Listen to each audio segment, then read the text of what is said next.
All right, boom, baby. We are live. Welcome to Interview with a Man, episode 262, featuring none other than the man who just needs one word to describe him, Zuby. Zuby, what's up, brother? How are you? I'm good, thanks, man. How are you? Oh, man, just another day in the life over here in Tokyo, enjoying the official lockdown status has been lifted. Oh, fantastic. And it was just so friggin' wonderful to hear this information. Tokyo never really like super locked down, but you know, the government issues a request in Tokyo because like the constitution forbids them from like forcing businesses and people to shut down and stay down. So Hmm. it's just nice to see people just going back to regular life. And I think it's really funny because like the government's like, okay, now it's safe. Everybody's like, oh, thank God. You Yeah, know. yeah, yeah. It is funny, man. It's funny. I mean, here in the UK, to be honest, I don't even know what the government official sort of line is right now. I know where I live, like thousands of people are out. Like if you go to the park, then literally thousands of people are out there. I heard that at the beaches and stuff, the beaches are packed. Mm. So the businesses, most of the shops and everything like that, shopping malls, etc., gyms, those are all still closed. Hmm. So, but in terms of the weather's really nice here in the UK now as well, and we don't get too many months or too many weeks where the weather is really nice. Hmm. So I mean, I was saying this for weeks that even if the government doesn't officially end the lockdown, people are, slowly and gradually gonna just start going outside and doing things anyway because you can't keep people cooped up for 9, 10 weeks with no end in sight. Eventually, if people don't see the immediate danger, then people are going to start drifting out. And once people start seeing, humans are herd animals, right? As soon as they start seeing other people drifting out, Yep. then that will happen pretty quickly. In the same Oh way yeah. the lockdown happened, right? So some people were super freaking out from the beginning, whereas other people were a lot more, blasé and relaxed about it. But then once you start seeing other people panicking and you start seeing people rushing the supermarkets and buying all the toilet paper, it invokes this panic. So other people take cues from other people, Hmm. and that's generally how things go in either direction. Yeah, man. To be honest with you, not I can't go too into detail about it because YouTube might pull the plug. But I just I had some flaws in the logic proposed to me in regards to this whole lockdown situation. Hmm. And I don't know if you know, I don't know if you watched, probably not, you're super busy being like super Mr. Rap Star Chad guy. But like yesterday I had John McAfee on the show, Oh and wow, how was that? That must have been fun. he was under a lot of influence of drugs, Okay, and yeah. self admittedly. And no, he had told me that just mathematically it didn't add up. So I felt pretty validated that a guy of his level of genius, call him Hmm. crazy, whatever. I mean, the guy, he's pretty Oh, smart he's to do smart. what he's done. Yeah, yeah. And he said that he didn't really buy the story. But I want to shift the story back to you. So I didn't even know who you were until I saw you destroy that world record of Mm. of I gotta say, dude, that was like epic troll level posting. So you destroyed the women's world record The for British Brit- women's deadlift record. British world. Okay, so can you tell us about that? That's how I found out about you. Like, what Mm. inspired that, and like what, you're like a hip hop guy, but would you say you're leaning towards political activism, or what would you say? I certainly don't consider myself any type of political activist. Okay.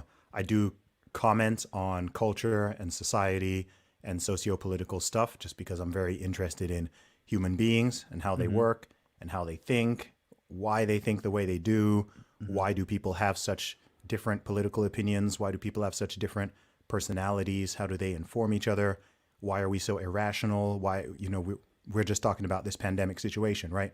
Why do people behave the way they do, right? I'm curious about all of that. And I ask myself a lot of questions and I read a lot of books and listen to a lot of stuff about it. It's not that dissimilar to what you do, right? You're interested in dating and sexual dynamics and psychology and, okay, why do men behave this way? Why do women behave this way? Why do people not really speak in the same way that what they actually respond to and what they believe? There's infinite layers of it, right? Human beings are infinitely complex. So I don't consider myself an activist. I mean, I do have principles and values and opinions, and I'm not afraid to share them.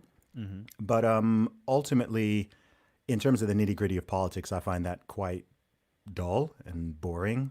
I get a lot of I people hate asking those me like, people. "Oh, yeah." Like, I'm not on a day to day basis. I'm not super interested in what so and so politician did or said, or like I don't care. Like, it's just gossip to me. It's like there are other much more interesting things happening and to talk about. So once it goes to that level, I'm not interested. But coming back to the deadlift, yeah. So over the course of many years, I had just been seeing various situations where you had biological males competing against biological females in sports. Crushing them. Yeah, in lots of different things, right? Athletics, weightlifting, rugby, basketball. There was that MMA situation. Yep, Fallon I'd seen Fox. this. Yes, I'd seen this happening over the years, and it's something that in private I'd had conversations with people with, just like, this is stupid and this is gonna go too far, etc. And you know, I tend to be someone who sees things before other people do, right? This happens all the time, and people don't really like to give me credit for it.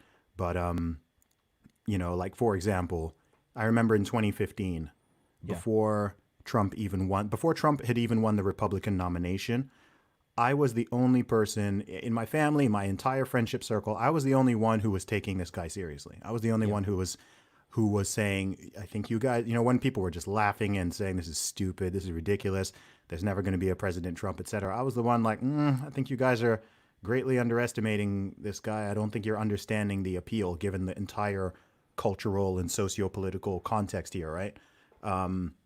And I don't watch the news. I work for myself. I'm not in any bubble. I have the freedom to just kind of think what I think and not have to toe any party line, or I'm not sitting there getting brainwashed by my TV over the course of years to believe all of the nonsense it's trying to tell me and stuff. Fantastic. So yeah, so that was something I saw really early. The only thing I'm mad about is that I didn't put any money on it, because I would have made a lot. Yeah. But yeah, there are lots of things. So I saw this happening with this whole transgender ideology, right? And I saw it's creeping into sports. I work in music, right? Music is very, very left-wing, progressive leaning. I was seeing certain things happening in music and in entertainment where I'm like, what's going on here? Like What's what? this What were all you about? seeing? Okay. So, for example, I noticed, firstly, I noticed when the number of genders suddenly started increasing. Right. Okay. So my entire life, if I'm filling out a form, whether this is a government form or a bank application or something to do with even music when I first started out, etc., you click the drop down menu or there's tick boxes, male, female, right? Like, that was it. That's always been it, like our entire lifetime. And then I started hitting that drop down box. Same with Facebook, right? When I joined Facebook, there were only two genders on Facebook. You could be male or you could be female. And then that number started increasing. Yeah. And I'm like, okay. And I'm starting to see words that I don't even know what these mean, right? There's 8 different options, and then you can still fill in your own one. So I started sort of seeing it seeping in there, in music as well. Just some things like, for example, they have certain schemes where you can apply for artist grants for musicians or bands, etc. And some of them are open, but there might be 5, 8, 10 different schemes that are only applicable to women. Okay, so only women can get these ones. From the And government, you can get grants. yeah, well, most of them aren't directly from the government. Okay. They tend to be from royalty collection agencies and things like that. Although some of them are government, right? And and then even in terms of those ones, I then started to see that transition to grants or loans for women, and then there will be an asterisk next to the word woman, and it says, for the purposes of this, we define woman as anyone who identifies as a woman. Fuck Okay. yeah. So, I just over the years, like it's stuff. This started. I started noticing this stuff maybe around like 2014, 2015, And, you know, just as someone who's very observant and analytical, just kind of like, what's going on here? Then I started seeing the stuff happening in sports. Started seeing this stuff happening in sports at different levels, you know, children, teenagers, adults. And you're just like, what's going on here? You know, Yeah. what is going on here? And, you know, by 2018, 2019, I think more and more people were starting to talk about it. But the way most people were talking about it was in the sense of a very direct criticism, you know, sort of anger. You had certain, you know, second wave feminist groups and things where there's just a lot of anger and vitriol, and Yeah. people were trying to apply, you know, logic and emotion in that sense. What I did with my deadlift tweet was, instead of me, so yeah, sure, I think the entire concept is ridiculous, but the way I will show it is ridiculous is by following it. Okay? So you've been telling us for years that a woman is anybody who identifies as a woman. And that if someone identifies as a woman or whatever gender, you must respect that. You must go by their pronouns. You must treat them as such. You must allow them into those spaces, etc. So, and that goes for sports. Okay. So I just thought, oh, okay. All right. So I'm just going to take this logic and run with it. And if you have a problem with it, then you're the bigot now. All right. You are the one now who is being transphobic towards me because I told you I'm a woman and I just broke the record. So if you say no, that's not valid, then I can now call you the bigot, right? So that was all it was. It was just a very simple sort of checkmate maneuver, just saying, okay, well, if these are the rules, cool, right? Like, I'm not even going to cut my beard or anything. Like I'm just going to say I'm a woman and I'm now the deadlift record holder. And then I did the bench press too. I did the bench press for multiple reps. So yeah, you know, I got both of those. And that went Yeah. viral, right? Would you expect went it to go very viral? viral. How viral Man, did it go? Oh, good grief, man. When I tweeted that, I had 19,000 followers. Last time I checked, I had 234,300. Fucking shit. So it's not all because of that deadlift video, but Right. I tweeted it with 19,000. The video, just on Twitter, the video now has 2.6 million views and over 8 million impressions. But it also went viral on Facebook. It went viral on Instagram. It went on TV in the UK, in America, in Canada, in Australia.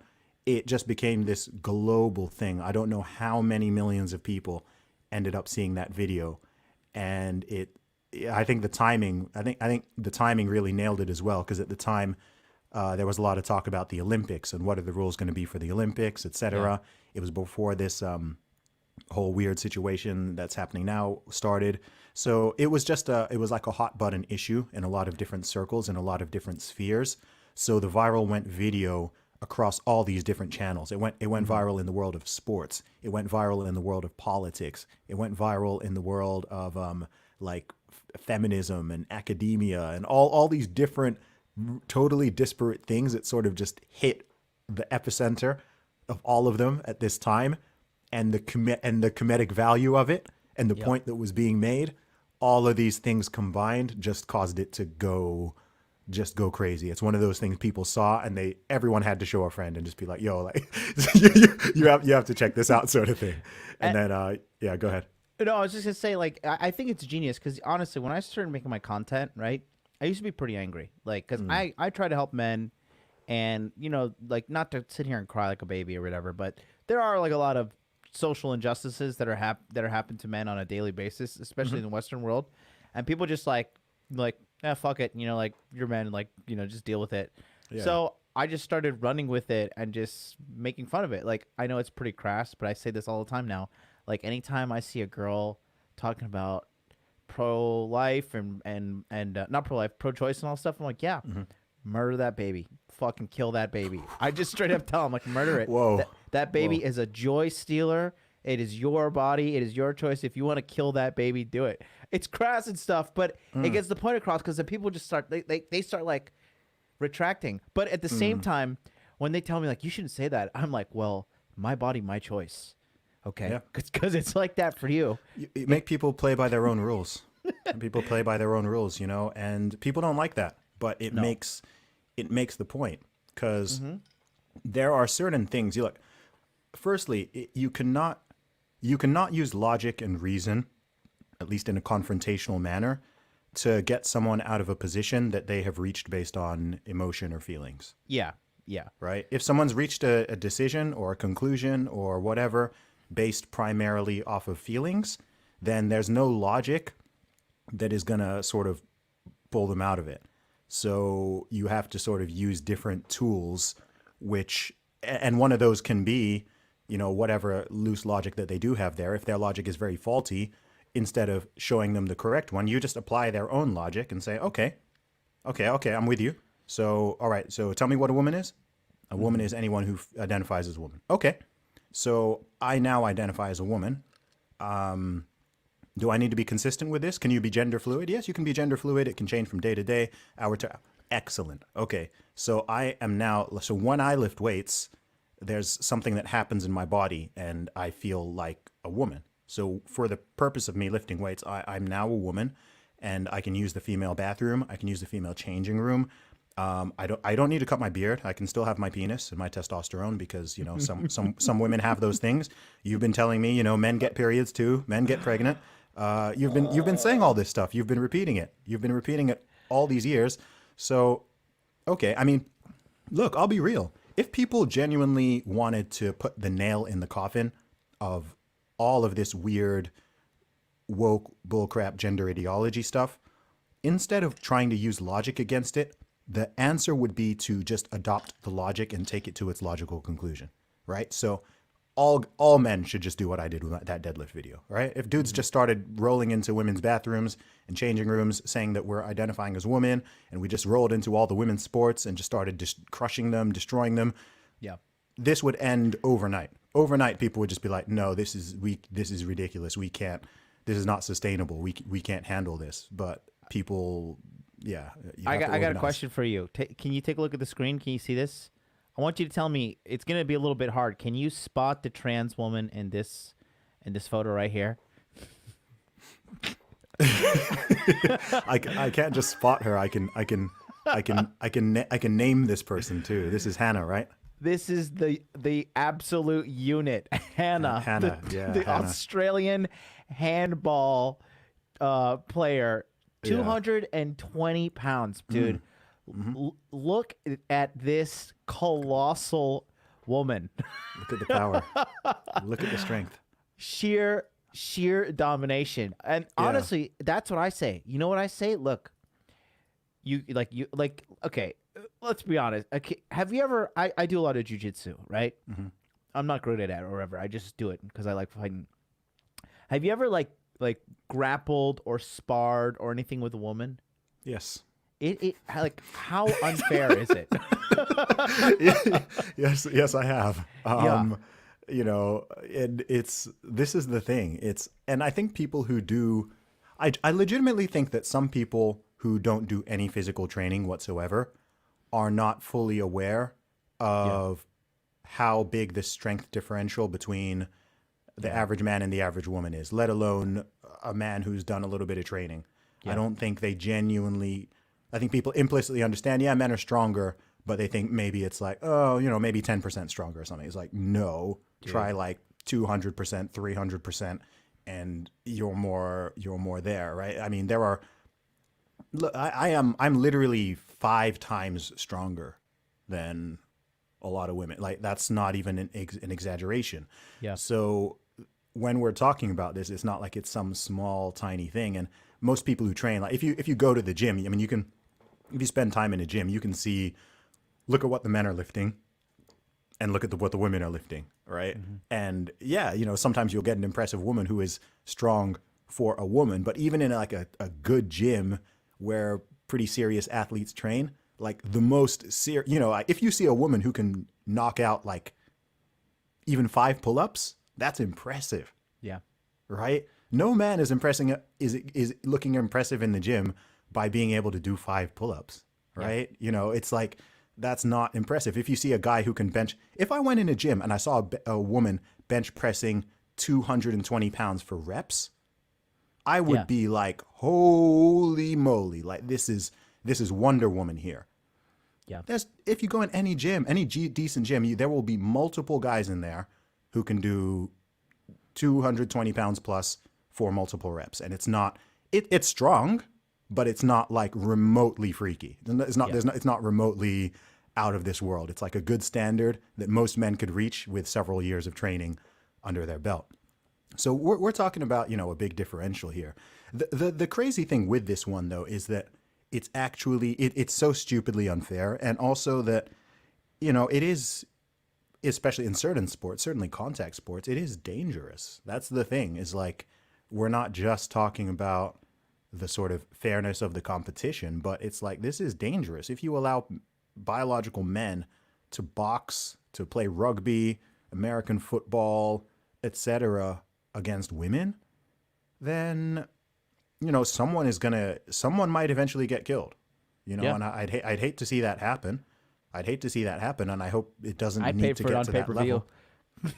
Man, it's crazy, and it's a very weird thing. I mean, it's funny because this issue specifically has caused and is causing a major rift actually in the sort of world of feminism, Yeah. because they've got a massive split there between the sort of more traditional or old school feminists who are like, no, men and women are different, and a woman, if you can't clearly define woman, then feminism is utterly destroyed, right? Like it totally undermines the entire concept, because the entire concept is being based on being able to advocate for women's rights. So if you allow men, if you allow men to set the dictates of that, then it undermines the whole thing. I mean, I do get a little bit of Schadenfreude from it, because it's a bit of their own creation in some ways. Like, people have let this stuff just go to this crazy level, whereas people who are a little more like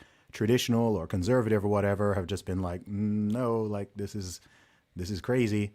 But people haven't really wanted to hear that. But it's now that they're really seeing these repercussions, and it's creating this rift. But I think anyone who's just sort of sensible minded can see that it's pretty absurd.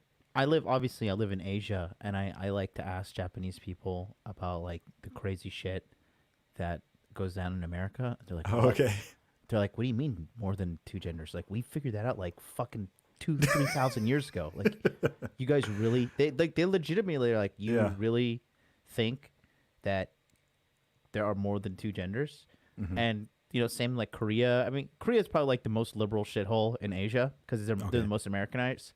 The Chinese are just like, yep, like, go ahead, guys, like fucking 76 genders. Go ahead. We're going to go ahead and take over the world. We're going to hack everybody. But I mean, yeah, it's just, my thing is this. I don't know where all this, all this psychotic shit seems to be coming out either of like Southern California or New York. It just like seems to be like the Silicon Valleys and these liberal media hotspots. Like, I'm seeing little things. Like, I was my girlfriend was watching some show the other day, and like it was some like series of datings show. I forget what it was, but in the middle of the show, like, you could tell like they had this scene, and in the background they had this monument. It was like, first ever gay whatever rights monument or whatever, which is fine. But you could tell like intentionally the director like was shooting the scene transition to like focus in on that just in between scenes. And I'm just like, look, I get it. You're gay, you're transgender, you have whatever of you're quasi-sexual, whatever these things are. Why do you need to force feed this to everybody? Yes. Like why don't you, if you're so woke and you care about things so much, like, why don't you care about like teaching the average American how to balance their calories? Because if you take a look around, most of these fuckers don't know how to do it. Why don't you teach people how to start a business, how to file their taxes correctly, study the tax code? Why aren't we lowering taxes for businesses and like empowering people to become entrepreneurs, right? And I just feel like, I do feel like it's coming from someplace. I don't know if it's the lizards in the center of the earth that David Icke is talking about. I know where it comes from. There is a history to all this. Okay, let's hear it. Have you heard of the Frankfurt School? Is it from Germany? I mean, is that Frankfurt? Yes. So all of these ideas, all of these so-called social justice ideas, including gender ideology and lots of feminist ideology and queer theory, etc., they all stem from academia. Mm-hmm, right? mm-hmm, They all stem from academia. You can trace most of it back to around the 1960s. So it's linked to some aspects of Marxism. So the idea of viewing the world essentially as oppressors and victims. So a lot of Marxist theory goes into things like feminism, goes into things like racial theory, etc. So that's mm-hmm. why you have a lot of these woke, lefty, weirdo progressives who can't see anything other than race, gender, and sexuality because they view the entire world as oppressors and victims. Wow. So in Marxism, it would have been the bourgeoisie, right, the rich, and the proletariat, the poor, right? And the whole thing was that you're going to have this revolution where the proletariat are going to take over the bourgeoisie, and there's going to be this Marxist revolution, and you'll end up eventually with this perfect, peaceful, happy communism. And we know how this worked. So after lots of the failures of communism, those ideas, as you know, the socialist, communist ideas never die. Yeah. And a lot of that is still steeped in academia, and it got sort of mixed up with a lot of postmodern theory. Mm-hmm. So so with a lot of these, so these things ended up being intertwined essentially. So you ended up with these strange disciplines where you have so some of these feminist theories. So that's, you know, with feminists you hear people talk about the patriarchy. Okay, so Yeah. they view men as in this dichotomy, they view men as the oppressor, sorry, and they view women as the victim class. All right. If you talk to people who are hardcore into like racial justice and racial equity and whatever, they view white people, right? You'll hear them when they even use terms like white supremacy. They're not talking about the KKK. They're not talking about neo-Nazis. They're just talking about the fact that in society, in Western society, it is white people who generally hold the positions of power and who hold the majority positions, etc. So that's why they use they have their own language. When you hear terms like people of color, white supremacy, like these are their own terms. And they split it along these different lines. You have the same thing with queer theory. So that you'll hear terms like heteronormativity. So that is the idea that all of society, the whole fabric of society is based on the idea that being heterosexual is normal, right? And they want to go against this, and that's then they have the LGBT movements, etc. Oh God. All of these things stem from academia. If you Google the Frankfurt School and you really look into this, Yeah. you can trace the roots of this back several decades. However, these ideas used to be very limited to certain aspects of the social sciences, which many are not really sciences, but many aspects of that's where it all started. So if you kind of run forward multiple decades, I don't know what it was in the sort of 2000s and the 2010s that made this all really come to a head. Yeah. But if you talk to people who went to liberal arts universities in the 2000s and the 2010s, you'll be surprised by a lot of the stuff that they learned. They would have specific modules around queer theory, around whiteness theory, around social justice, around feminism 101, feminism 201, etc. And so that's why you get all of these young people, especially. I mean, who is it that's parroting these ideas? You're getting all these sort of like 18 and 20 and 25-year-olds who are just parroting these weird ideas and speaking this weird language, and they have a totally different idea around what gender even is. Lots of the gender ideas stem back to a woman called Judith Butler, but there are lots of other people. And the word gender itself has gone through this mutation, right? So this dismantling of gender from sex. This is an academic concept that started back decades ago. The idea that sex and gender are now different things. So gender is the social aspect. So sex is biological, but gender is, gender expression and gender identity. All of these terms are academic terms, but they've somehow become mainstream. And now when you're now in the past 10 years hearing all of these strange ideas, and you're suddenly hearing all this stuff about transgenderism and infinite genders and everything being fluid and there not being any true concept of reality, etc., all of it stems from academia. And that is why in specific universities in certain areas, I mean, you'll struggle to find someone who's not university educated or isn't surrounded by university educated people who believes in any of this stuff, because you have to kind of be indoctrinated into it. and that happens in those universities, but it's now penetrated into wider society. Now it's penetrated into the worlds of business and the Right. world of music and arts and culture and politics. You're now getting these young politicians, right? Look at the so-called squad in America, right? These squad members, they are fully indoctrinated. Whether you're talking about AOC, Ilhan Omar, like look at the words they use. Listen to the way they speak. They're using all of this terminology that I'm talking about. They're talking about black bodies and brown bodies and feminism and patriarchy and oppressors and victims and, down with the 1%, etc. It's all rooted in this weird Marxist, postmodern, whatever ideas. They themselves might not even know the root of half the stuff that they're saying. But if you trace it back, that's the original root. So these ideas started in the mid 1900s with certain thinkers who were primarily from what is now known as the Frankfurt School. They were primarily German thinkers like Horkheimer. But yeah, so in terms of the actual root, that is the actual root of a lot of the nonsense that is now sort of taking place today. Yeah. JJ, thanks for the $10. He says so much. Let me put it on the screen. He says so much for not liking people that are into the nuts and bolts of politics. I never disliked anybody, but I mean, honestly, what I've taken away from that is you're pretty goddamn smart, Zuby. That made me feel like quite the dummy, but it's very nice to know. I'm gonna look into the Frankfurt School. Sometimes I dive down the YouTube rabbit hole just to like find different things because I just want to see like what's the alpha point for all this stuff. That where's this insane? Because like it's crazy because these people who run social media, like they don't even like you can't even like criticize this stuff. Like they're like this is like they're like a dogma. And let me ask you this: speaking of like as an entrepreneur, right? I think a lot of people are disappointed with YouTube, and they're feeling YouTube is just like kind of treating people poorly. Yeah. How do you feel the Joe Rogan move to Spotify is going to affect YouTube, or do you think people don't even give a shit?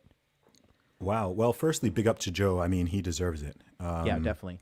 Matt has put in his work. I've been on his show, met him. Yeah. Had chats with him, and What was that like being on the show? I wanted to ask that real quick.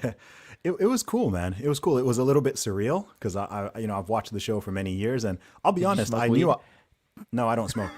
Okay, I mean you're with Joe, so I general. figured. Yeah, yeah. No, there's nobody that I'd smoke with. I don't smoke. Period. I'm anti-drugs. Good man. And yeah, it was a little bit surreal. I mean, I knew that I was going to be on the show eventually because I foresee things before they happen in my life. I'm like, no, I'm going to be in that seat one day. I'm going to do that. But it happened sooner. I didn't expect it in 2019. So it was cool. I mean, it was weird sort of being actually in the seat and sort of having Jamie over there and Joe's in front of me. And I'm used to seeing this on my phone screen or on my computer screen. And it's like, oh, wow, I'm actually here. Yeah. So that was cool. It was exciting. Joe is exactly the same in real life. I kind of felt like I already knew him as a long-term listener to the show. He'd been following me on social media for a while. So yeah, it was cool. It was a lot of fun. And it was just, I thank him for it. And in terms of the Spotify move, you asked how I think it'll affect YouTube specifically. Will it affect YouTube, you think, or like because YouTube's been kind of abusing their creators. They even abused PewDiePie, and he's the #1 creator on the platform. Yeah. I mean, it might be. I don't think it will be the straw that breaks the camel's back. I think YouTube has enough big creators and ammo on there to sort of maintain their dominance in that sense. I don't think any one individual creator could change that. However, if this is sort of a sign of the things to come, and we start seeing more and more of these deals start happening, I know Facebook, for example, is wanting to poach a lot of YouTubers, right? Facebook want to build their video platform, and they want to start poaching people off YouTube to create Facebook videos, etc., so they can earn money from that. If Spotify starts doing the same and getting more sort of podcast deals, etc., then it will pull away the power from YouTube specifically. The problem with a lot of these social media platforms, there are a lot of problems. And, firstly, I want to say I am thankful for them. As much as we may criticize them, I am extremely grateful for Twitter. I am extremely grateful for YouTube, Facebook, etc., because so many people who know me and so much I've done and achieved would not realistically have been possible without them. But a big problem is that, number one, they have a lot of blind spots, and some of that is because they're all stuck in one sort of political and ideological bubble over there in San Francisco primarily. That is a factor. You ever been Another over one, there? sorry? You ever been over to San Francisco and Southern California? Yeah, I've been to Facebook headquarters. Yeah, what was Yeah, that like? it's actually really dope. It's actually really cool. Yeah, yeah. So it's like an entire campus. Talking to the locals, like a lot of them just seem like extremely detached from the real world, like the people Yes. in SoCal. They are. They are. So in San Francisco is a strange place. I mean, it's the only place I've ever been in a massive argument with an Uber driver. And What? Over what? Trump. Oh God! This Yeah, motherfucker's an Uber driver. He needs to focus on his life decisions. It was actually hilarious. It was funny. So I was actually leaving San Francisco. I was going to fly to Austin, and I called the Uber to take me to the airport. And it's actually a funny story. So I get in the car, put the bag in, etc. And we just start chatting a little bit, some light conversation. And then I think he heard my accent isn't sort of like totally American. And he was like, oh, where, and I also said, of course, I'm traveling around the U.S., etc. And so he was like, oh, where are you from? And I go, oh, I'm from the U.K. And there's a slight pause. And then he goes, I'm sorry. And I'm like, huh? What do you mean? He just said, I'm sorry. I said, I'm sorry. I was like, what are you talking about? And he's like, the president. Anytime I meet someone who's from outside the U.S., I just feel I have to apologize for our president. So pretentious. And and so I was like, so then he kind of went off on this little thing, and then I can't remember exactly what I said, but I said something along the lines of like, oh, I think he's doing a pretty good job. I said something like that, which he saw, like the look on his face, he was like, what? Like he's obviously never encountered, certainly not a black guy who does not hate, like he obviously thought he was currying favor with me he just assumed, okay, black guy from the UK, obviously he hates Donald Trump, so I'm going to go on this tirade and he's kind of going to give me a high five. And, I'm not like some super duper Trump lover, despite the fact that many people think I am, just because I do not hate him. Yeah. And I think he's generally done a decent job. So yeah, so I now have this like half an hour Uber ride where we are just discussing and debating Trump, and this guy just had like severe Trump derangement syndrome, and he was one of those people who bought into every single lie that has ever been said about him. Because I was like, okay, because he was like, he's a racist, he's a white supremacist, he's this, he's that, and I was just like, okay, tell me, if people make these claims, I was just like, okay, tell me what he said. And then he'd say something, and I'd be like, I was just debunking things. I was like, no, he didn't say that. And then he was like, oh, and then move the goalpost, and he was like, oh, but this or that. And I was just like, yeah, no, like there are plenty of criticisms you can. What was this guy's stats? Was he white? Was he black? What was he? He was. This is a good question. I'm actually trying to remember now. Julio says he was lonely. He was lonely. I'm actually trying to. That's a good question. Mm-hmm. I can't even remember. I can't even. He wasn't like. Maybe he was Hispanic. Mm-hmm. Maybe he was Hispanic. He wasn't like sort of like European white looking. Mm-hmm. But yeah, that happened. Or young, fat, skinny. Maybe about 40 or so. And then I get to the airport. I'd be mad if I was 40 driving Uber too.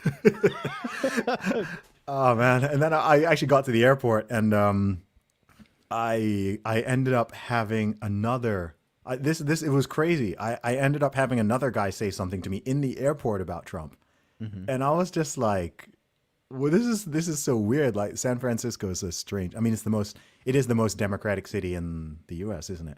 But it's a very strange. It's a very strange bubble over there. I mean, I think it's People sort of like shit on the streets, so I wouldn't be surprised. Yeah. I mean, like everywhere, the place has its pros, but yeah, it was just kind of weird because I wasn't even prompting those conversations. Like I wasn't there coming in there with a MAGA hat on and talking about how great Trump is. I'm just kind of minding my business, and people bring it up, and I was like, yeah. Are you American? Cause I know you were raised. No, I'm British. You're British, but you were raised in Saudi Arabia, correct? Yeah, Saudi Arabia. Yeah. Interesting. So I went to an American school in Saudi Arabia Ah, that's the from accent, bro. kindergarten until fifth grade. Okay, that And then that after that's that, I where the went to, accent comes from. yes, yes. So in Saudi, I went to an American school, and also where I lived, I was surrounded by a lot of Americans and Canadians, people from all over, but I was Mhm. essentially in the American school system. So that's why. So I've been exposed very heavily to four different cultures. So by Mhm. birth, I'm British. I grew up in Saudi Arabia. I lived there for 19 years. My Mhm. family background, both of my parents are Nigerian. Oh, And then, of cool. course, being in Saudi, I also had a lot of American influence, and I've got a lot of fans and friends, etc., in the U.S. So I'm not American, but a lot of people confuse me for an American because in some ways I'm probably more American than I am British, despite the passport. How tall are you, by the way? 5'11". Yeah, dude, because you're a fucking dude. Nigerian. There's a lot of Nigerians in Tokyo. There's like a huge Okay. Nigerian community There's here, Nigerians everywhere, bro. We're everywhere. bro. Nigerians are really fucking smart. And honestly, there's like there's a lot of these guys. You guys are like super athletes. Like Oh yeah, it's got to yeah. be Thank you. something in the food or the land, but like there's a lot of UFC fighters like Hmm. Kuzman, like that guy, Hmm. Kamaru Usman. That guy's a monster, and he's Yeah. the 170 champion. I think he's lost one time in his career, and Mm. I'm pretty sure I don't know if Francis Ngannou is Nigerian, but I know he's from The name Africa. sounds like it could be. Yeah. I mean, look, even a lot of even a lot of American athletes. I mean, if you were to trace back their roots, like Hmm. a lot of them will come from Nigeria and surrounding countries. Whether you're looking at like sprinters or some of these American football players and basketball players, if you were to trace back their roots, And how old are you, Zuby? I'm 33. 33. Okay, I'm like Yeah. 1 year older than you. Okay. 34. So, but let me ask you this. So, talking about hyper political Uber drivers.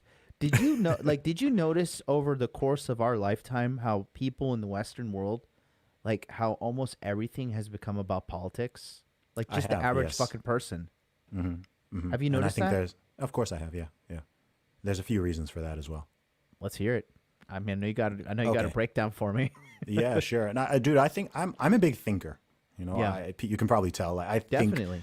because, like I was saying earlier, I like to understand the world. So I like to, especially when I see things changing, because I'm not old. I'm 33, but I can see society and culture shifting. Right. So when I was in university, for example, a lot of the stuff we were talking about earlier, I graduated. I left university 2007. So I What'd you kind of major in? computer science.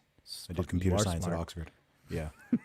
So I I kind of we I was sort of the decade, the generation just before a lot of this stuff kind of kicked off. When I Mm. now talk to current Oxford University students, they're now telling me like, yeah, some of this stuff is starting to like really penetrate into that university. Oxford is a bit sort of more protected than the other ones because a lot of these subjects are not offered.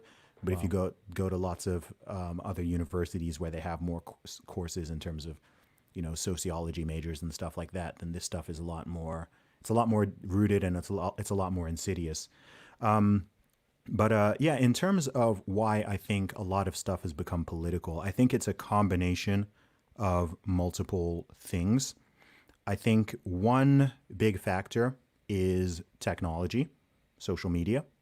So social media amplifies everything and it Yeah. gives a voice and a platform for people to spread the ideas that they previously would not really have been able to. So ideas that used to just be fringe, right? Used to just be very fringe ideas, they can kind of become they can slip into the mainstream consciousness. So whether you're talking about people being furries or being demigender or having all these weird mental illnesses that you'd never heard of before, or whatever it is, or some super weird fringe political thing, whether that's like on the far right or the far left, etc. The internet and social media has sort of given these people a much more of a platform to sort of congregate and spread ideas and disseminate them into the mainstream. So I think that is one factor that social Mm. media has just sort of accelerated everything. Also, people can be anonymous, so they can kind of say whatever without the sort of repercussion that you'd get in real life. I think that's a factor. Mm. I think on a much deeper sort of philosophical sort of factor is that we have less things that are binding people together. I think the loss of religion is actually a big factor in society that people don't really think about and For talk sure. about. For Okay? sure. Everybody wants a purpose, and everybody wants purpose, meaning, an understanding of good and evil, etc. in their life. Now, traditionally, and still in most of the world, most people find this to at least some degree through religion. Okay, Yeah. so if you go to Saudi Arabia, if you go to, you know, even many parts of Africa, Nigeria, most parts of the Middle East, etc. If you go to a very Christian country, then there aren't a lot of people sort of questioning the meaning of life and their purpose and how they're supposed to live and what they're supposed to do, etc. Because they've already got the guidance. They sort of have those roots. Whereas if you take those away, then sure, some people are very rational and reasonable at whatever, and they can sort of navigate the world and find that meaning and purpose in a non-destructive way in the absence of religion. But not everybody can. So, I mean, it's not by accident that we were just talking about like this whole weird these weird lefty social like what do you call them, social justice warrior types. Yeah. Have you ever come across one who's religious? It's pretty hard, No, no, right? they're all Who's godless. exactly traditionally so they're religious in their own way. Social justice has become their religion. It's very Yeah. hard to find like a hardcore feminist who is a Loves believer in God. Jesus. No, you know, because it becomes their religion. They're seeking an alternative ideology, a meaning. If you look at all these things, they all have good and evil. They all have a concept of original sin. They all have some form of morality and guidance. Even the community aspect, right? When they're on the streets and they're chanting and they're all saying the same thing, like it's almost like a religious. It's like a weird substitute for religion, without the good parts, as far as I'm concerned. So I think that that is a factor as society has become more secular. You have more people who are, you know, they don't have an anchor, right? They don't have this anchor. So, and again, I'm not saying everybody, because you always get people like, oh, well, I'm an atheist and I don't, but like I'm speaking broadly here. I'm talking on a more societal level. So I think that that happens, and I think that politics is also something that people now seek to find purpose in, right? It becomes the main thing. It fills in that God hole, right? So it fills in that thing of like, okay, this is what I believe in. This is my team. This is the in group. This is the out group. We are the good guys. They are the bad guys.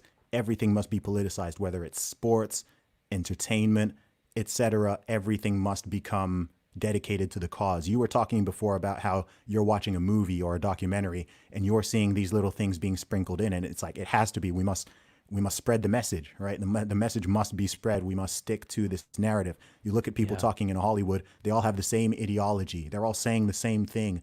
None of them believe in God. Like they all, as much as they promote diversity and all this other stuff, if you actually were to go against the orthodoxy, what's going to happen, right? If you come out in Hollywood and you're like, you know what, I'm a Republican and I'm voting Trump and I am pro-life and I believe in God, you will be treated like some kind of heretic, right? So I If think I that there yeah. is some, yeah, so there is some substitution which has happened there, and so I think those two are probably, you know, these are kind of theories. I can't sort of test them in an exact way, but those I'm good at seeing patterns, and there are Yeah. certain patterns that I see in these things, and that does seem to be a big factor. And I can also look at parts of the world where this is not happening or it's not to the same degree, and I can see what it is that seems to sort of protect them from it, right? But and yeah, go ahead. No, no, I wanted to dissect that a little more. So you know, you say you have a pretty good kind of vision of the future. You can see things before they happen. What's the end game? What do you see happening? Wow. A lot of it depends, you know, there it depends depends on a lot of things. In a particular, do you mean in a particular domain?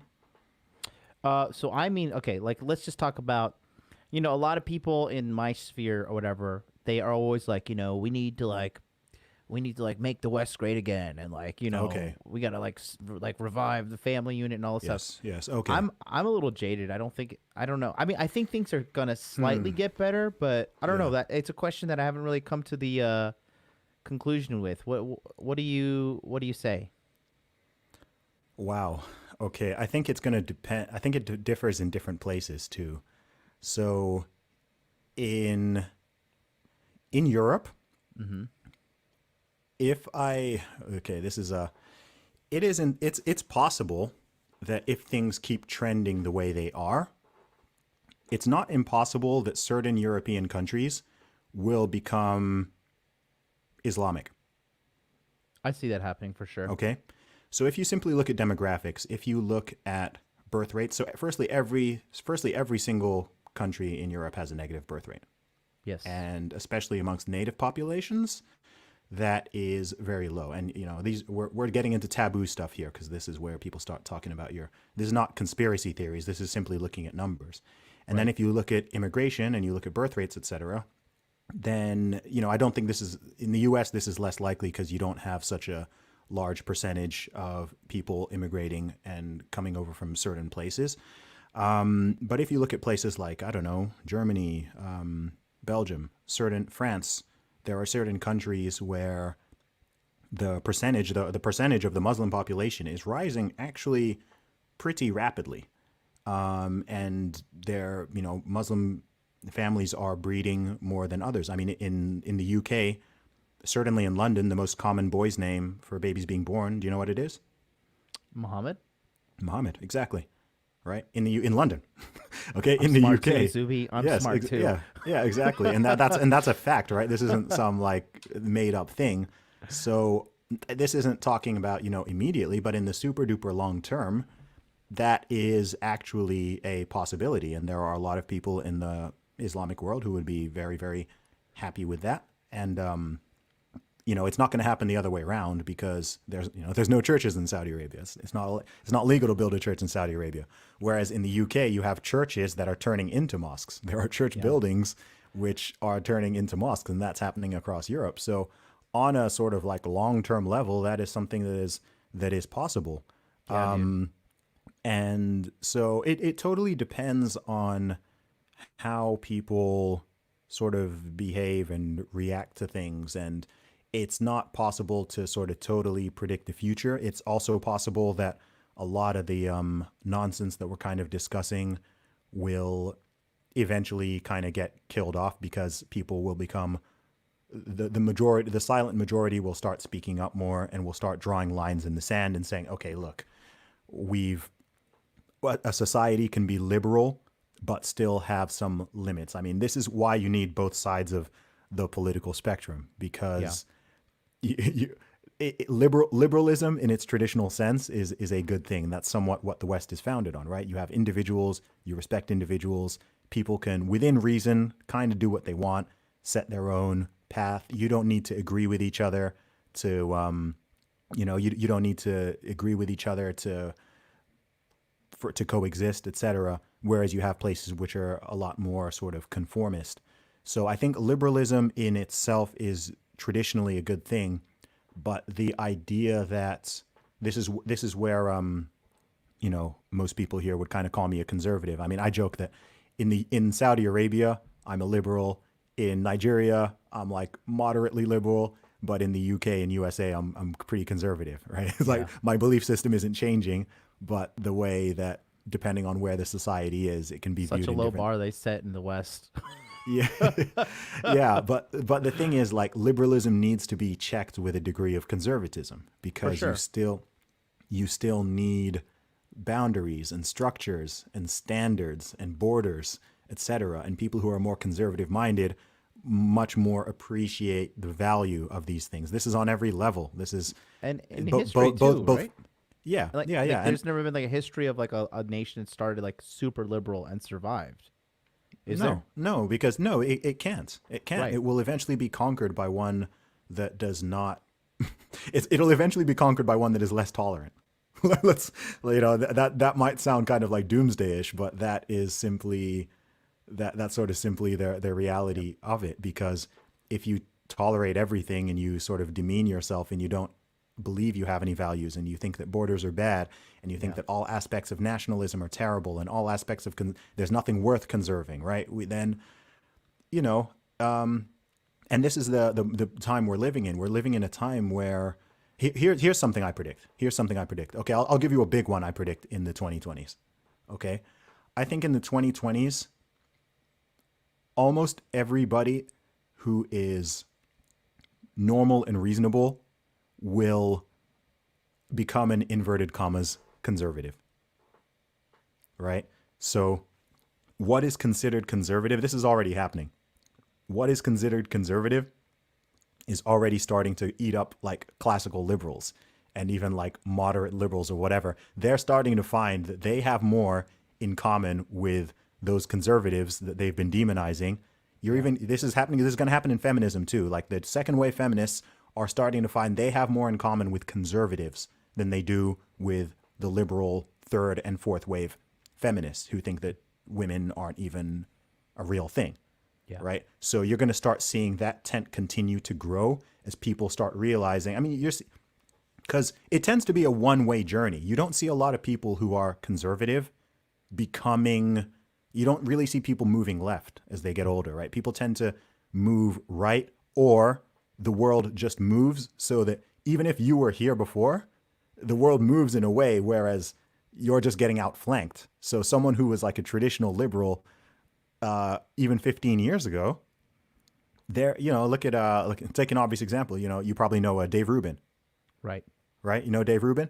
Someone like Dave Rubin, he's like a traditional liberal, okay, but he now is essentially he's now sort of ended up on the right side of the spectrum, not because he's massively changed his views, but just because by being sort of somewhat moderate and sensible, while that side just keeps moving further and further and further, and openly promoting socialism and communism and all these weird theories and ideas. So I think the so-called conservative tent is going to become a lot larger. I think it's going to become a lot larger. You're going to get a lot of disaffected liberals, disaffected lefties who are just like, you know what, like I'm not down with the woke crap, right? Yeah. Like this isn't what I signed up for. This isn't what I'm fighting for. All the identity politics, all of that, the demonization of men, the demonization of white people, et cetera. They're going to be like, you know what, like I'm not on with that. I wanted like trade unions and labor unions and more welfare policies, et cetera. Like that's the traditional left. But the woke left they're on some other, they're on some whole other thing. You see what I mean? So those people there, as long as they're reasonable, and the people who actually do support freedom of speech has almost become a right wing position, Yeah. right? The idea that freedom of speech is a good thing. Who is it that's trying to clamp down on freedom of speech? Who's trying to deplatform people, get speakers kicked out of universities, get people to lose their jobs? That's not coming from the conservative wing of the political spectrum. It's all coming from one side. So more and more people will continue to see that. For some people, it takes a while to wake up to it, right? But once they do, it tends to happen pretty quickly that they realize, oh, actually, stuff has changed. And also, this also happens because when people think about conservatives, if you talk to some liberals, when they think of conservatives, they think of like conservatives from the 1950s or the Yeah. 1960s. So a lot of them still have this idea that anyone who's conservative is like really anti-gay or like really anti-woman or whatever. Like they have this sort of like idea that these are just really backwards, regressive people. They're not thinking of sort of the modern day conservative people who are actually somewhat tend to be a bit more libertarian. And even if they don't, even people who are like deeply, like very deeply religious, sort of like by the book to a T, if you go back a few decades ago, people were trying to really use the laws to sort of enforce some of that. And that still happens in certain countries, right? People want to use the Bible or the Quran or et cetera to enforce the laws. Whereas most people in the West, even people who are traditionally religious, they're not really trying to do that, right? They're not trying to create a theocracy. It's like, look, I can have my beliefs and Yeah. you can have your beliefs and you can do your thing. And I might even think what you're doing is wrong. I may even think it's sinful. I may think it's etc. But I'm not trying to use the government as a weapon against you, right? So someone can have their views, and a lot of people struggle to understand this because they don't understand the difference between someone having a personal view and wanting to use the government as a political battering ram. So, for example, you have a lot of people who are, I don't know, you could have someone, for example, who is, I don't know, a guy like Ben Shapiro, okay, Orthodox Jew, very by the book, on a personal level, on a social level, he doesn't approve of gay marriage, okay? And there are millions and millions of people like this, right? But on a government level, on a legal level, it's like, yeah, I may not approve, but you don't need my approval. Like you can do what you want to do. If two men want to live together, if two women want to, like you're not killing someone, you're not harming people. You can do that. And I think it's taken the right a while to kind of understand that it's not a good idea to constantly be using the government as a weapon, because the problem with doing that is it can always happen back to you in the other direction. This is the same way when you get people who don't support freedom of speech, or who think that there should be loads of like hate speech laws and things you can say and things you can't. And it always comes back to, okay, who makes the rules, right? Yeah. If you can't use the government, if I won't use the government against you, if you don't use the government against me, because I heard a great thing. I can't remember who said this, but the way you know a good rule is one that you would be willing to give to your opposition and let them run it for 5 years. Okay? So if you think that restrictions on speech and hate speech laws, etc., are a good idea, would you be happy to give that to the opposition and let them run with it? Right? If your opposition is in power, which they will be at some point, because this always happens, it changes, then would you be happy with them doing it? Okay? So do you want me to be able to determine, I don't like profanity. Okay? I don't like swearing. So would you like me to be able to make that illegal, right? Would you like me to be able to say, okay, well, anything I don't like people saying bad things about Jesus. I don't like that, right? I'm going to ban that. If you criticize Christianity, you say something bad about Jesus, you say something bad about God, I'm going to have you arrested. You can see, and there are countries where it's like that, right? If you go to many parts of the Islamic world, you cannot blasphemy. In some places, you can be killed for it, right? You can't say anything against the religion. You can't say something bad about the prophet, etc.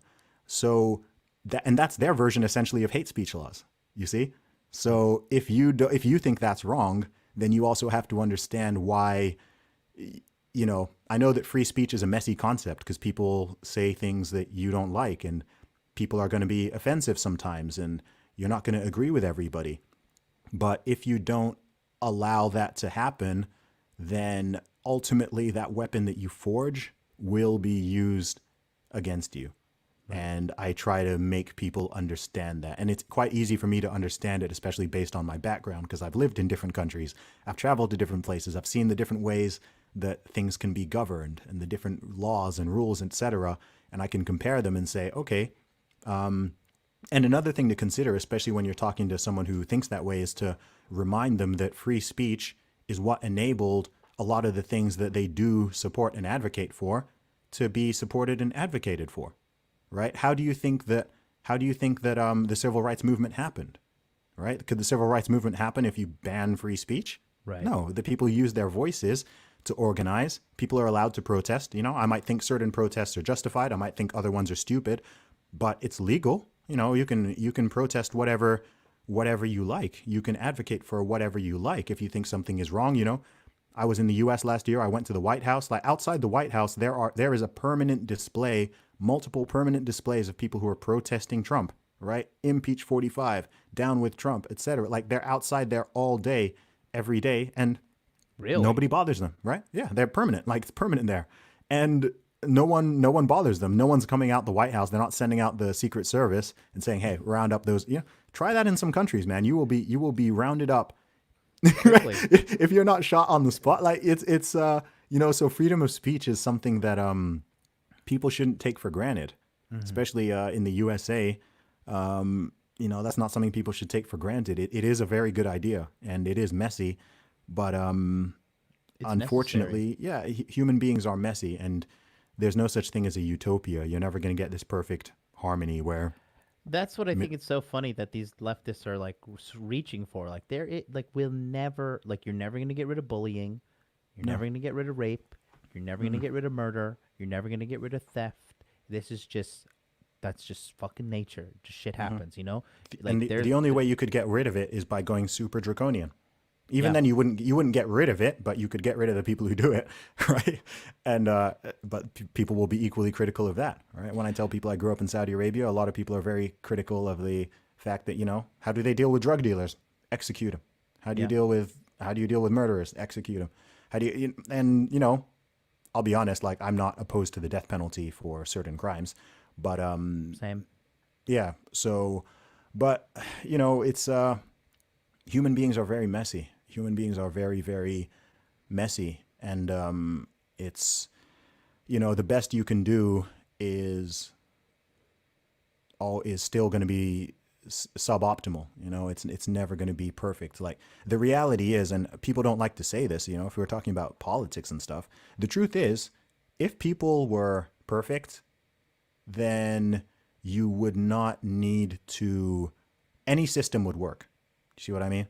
So you Yeah, get people who are like, okay, like, capitalism or socialism or left or right or this. The truth is, if human beings were perfect, it wouldn't matter, yeah, right? If human beings were perfect, you could actually, you know, I'm certainly not pro communism, but you could have a communist system and stuff would actually work, right. right? If humans were perfect and there was no corruption and there was no greed and there was no, but we're not, Yeah, we're not perfect in this sense, right?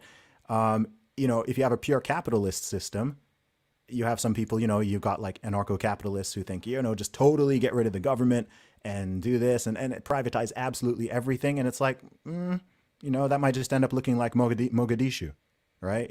That's the closest thing to a ANCAP society in that sense, in terms of there not being a government, but you get militias, you get gangs, you get all of these things. There's no law enforcement, so there's no sort of perfect solution because humans are just messy. yeah, It's like it would be wonder. You wouldn't even need law enforcement. Why do you need law enforcement? Why do you need a justice system?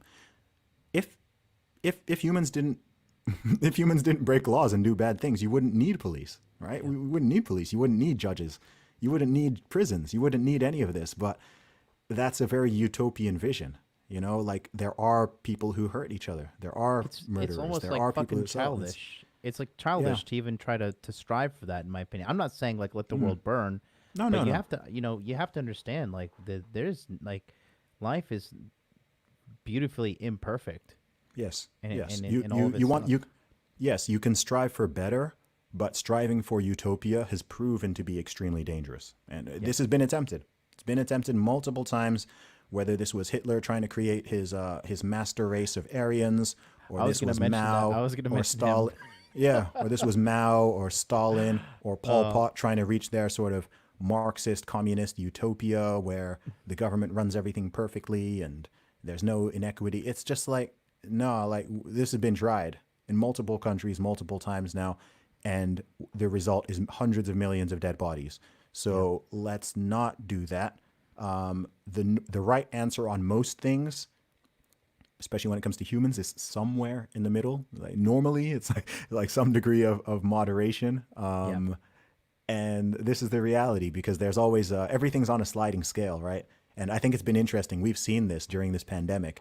So, you know, between freedom and safety, there's a trade-off.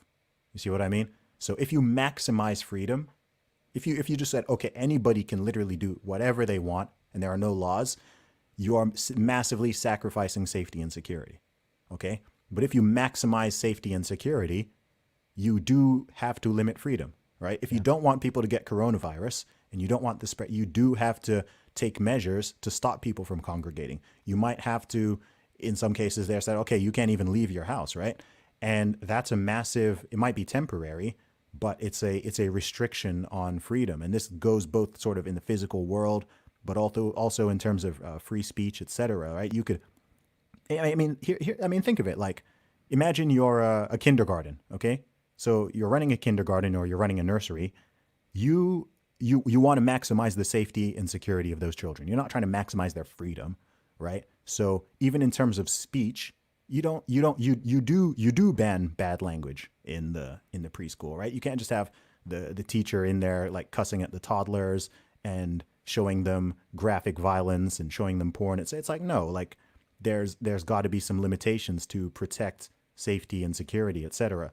And as people get older, then people can have more autonomy, etc. But you still need, you know, it's weird because people don't really think of it this way. Like people think of it as this like all or nothing thing. But when stuff hits the fan, you can actually see that a lot of people in reality value safety and security over freedom.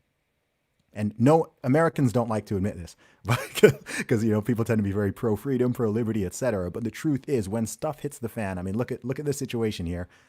People are calling for more. A lot of people are calling for more government regulation, more restrictions. No, what do you mean? What do you mean you want to end the lockdown? Are you crazy? You want people to die, etc. So it's like, oh, you see how quickly people are willing to trade that in. Look at guns, okay?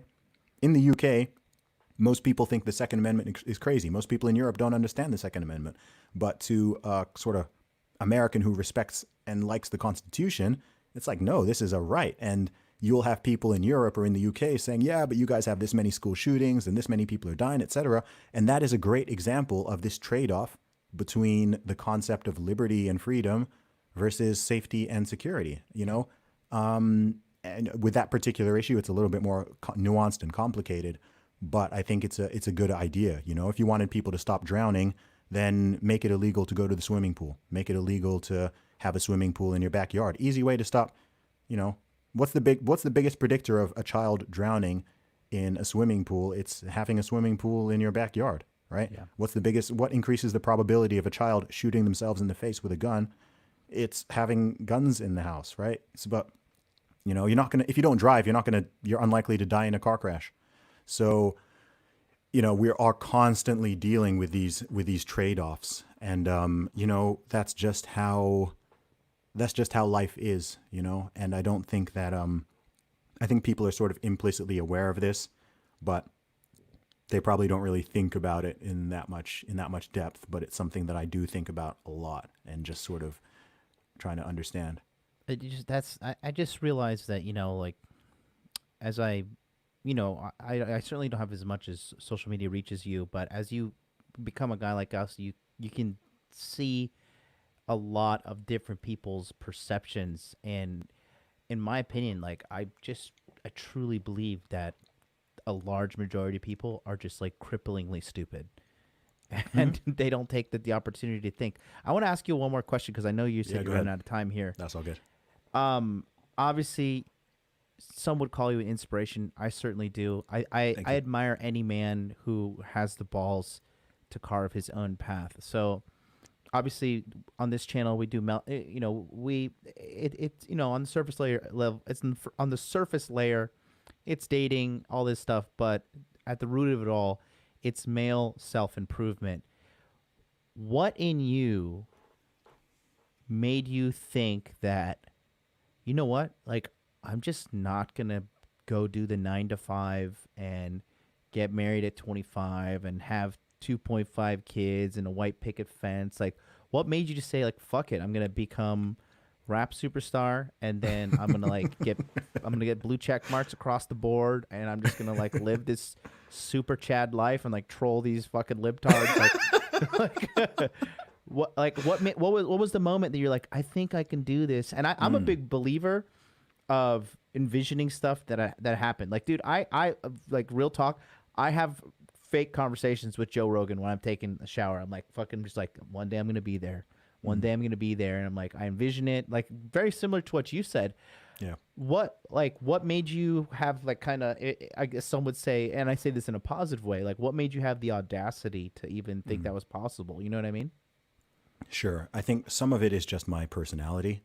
I've always been very strong-willed and disciplined and independent-minded, even since I was a child. So I think that is a factor. One of the main ones, though, is knowing having a very clear purpose. Mm. I know what I'm trying to achieve. My goal is to inspire dozens of millions of people. That is my goal. When people tell me I inspire them, I'm like, thank you. Right? That's one more, because that's what I'm striving for. I'm constantly striving to inspire people through my words, through my music, through my actions, through interviews, through podcasts, through public speaking, writing a book, whatever it is. It all roots back to the desire to inspire other people, Inspire them to what? to maximize their potential, to be better, right? Mm-hmm. I'm obsessed with self improvement. It's why I like going to the gym. It's why I like learning languages. It's why I like reading books. I enjoy doing podcasts and having these conversations, etc., because I want to be constantly improving myself. Because if I maximize my own potential, that increases my power and reach and ability to pull other people up. So whether I can help people with, oh, Zuby, I need some help. I want to build my muscle. How can I do this better? I want to. Can you recommend some books that I read? Can you recommend some podcasts to listen to? Oh, I'm trying to lose fat. Like, how can I lose fat? Oh, that song you made, that lyric really inspired me. The way you explained that thing really inspired me, etc. All of these things, any ability I have, I know that by me maximizing myself, I can encourage other people to maximize themselves, because I believe that if we've been talking about all of these crazy issues going on in the world, and I think a big antidote to that is to encourage people to focus on their own potential, and rather than constantly looking outside at all of the problems and criticizing and trying to pull other people down and hate on people, etc., and create all this division. It's like, look, why don't you channel, look right now, Minnesota is burning. Okay. A black man got killed on Monday by the hands of a police officer. Horrible incident, terrible thing. How are people responding? They're destroying their own community. They're just setting the whole place ablaze. Like, this is an insane waste of energy and human potential, right? Imagine if they took that energy, even if you're staying within that same realm of the issue. Imagine if they took that energy and they took that to try to create changes in the way the police operate, right? In their training, in the standards that they have, in the justice system, whatever it may be, right? Imagine if you took that energy that you're now using to loot places, set buildings on fire, blow up things that belong to other people who weren't involved.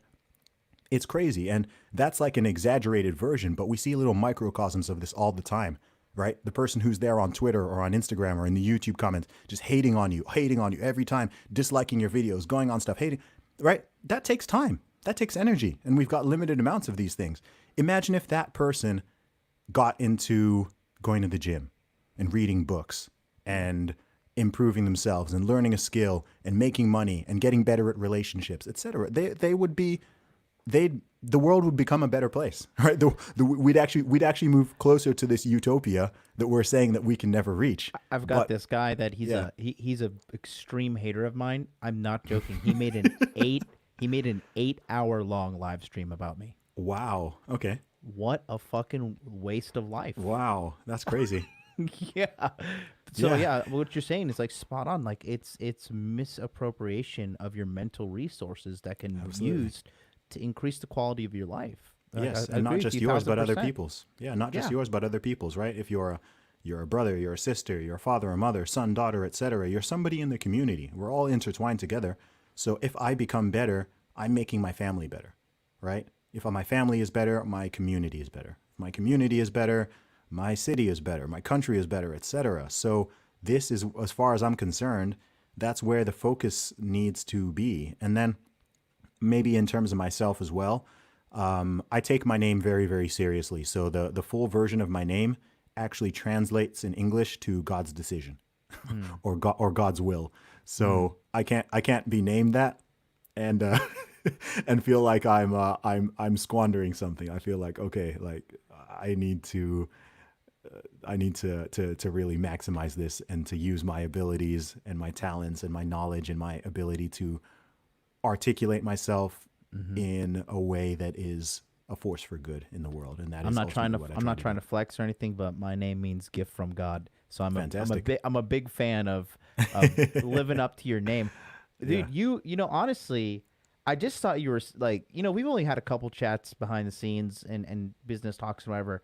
I thought you were just kind of like, you know, don't take this the wrong way, but like kind of a Mike Cernovich, like a just like a shit starter.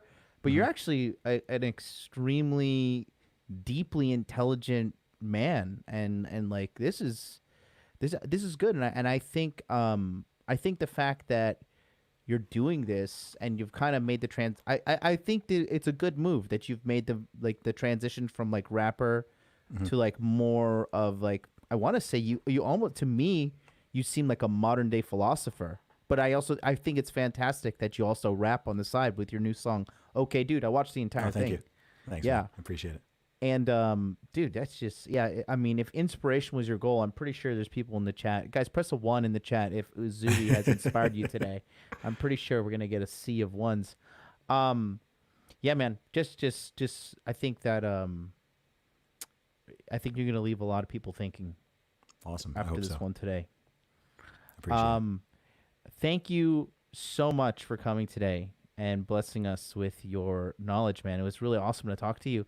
You're always welcome back on the show. And guys, that's gonna do it for us today. This is Mr. Zuby. You can follow him on Twitter. Your Twitter handle is I am at Zuby Music, Zuby Music on everything: Twitter, Instagram, YouTube, Facebook. At Zuby Music.